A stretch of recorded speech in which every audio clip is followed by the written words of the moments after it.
Let's make a quick and healthy yogurt snack.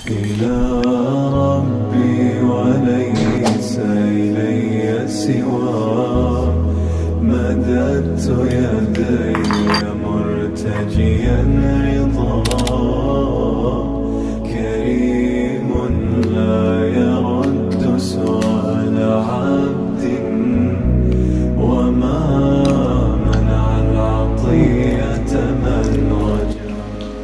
ഇതിലേക്ക് ചോക്ലേറ്റിൻ്റെ coco powder flavour വന്നപ്പോൾ taste ഉഷാറായി മാറി. സോ നിങ്ങൾക്ക് ഈ സാധനത്ത് ഞാൻ ആഡ് ചെയ്ത മാങ്ങാണ്, ആ സാധനത്ത് എന്ത് ചെയ്യാം, കോയം വേണം ആഡ് ചെയ്യാം, ആപ്പിൾ വേണം ആഡ് ചെയ്യാം, സ്ട്രോബെറീസ് വേണം ആഡ് ചെയ്യാം, അതുണ്ടെങ്കിൽ മുന്തിരി വേണം ആഡ് ചെയ്യാം. സബ് ചെയ്യും. സോ മാർക്കറ്റിൽ യോഗട്ട് വാങ്ങുമ്പോൾ നിങ്ങൾക്ക് ഡിഫറെൻറ്റ് ടൈപ്പ് ഓഫ് യോഗട്ട് കാണാൻ കഴിയും. സോ ഞാൻ ചൂസ് ചെയ്തത് no sugar 0 flavour yoghurt choose ചെയ്തത്. സോ അതാണ് ഏറ്റവും ഹെൽത്തി സാധനം. മറ്റു വളരെ ആർട്ടിഫിഷ്യൽ സ്വീറ്റ്നസ് ഉണ്ടാകുമ്പോൾ അതിൻ്റെ പ്രശ്നങ്ങളുണ്ടാവും.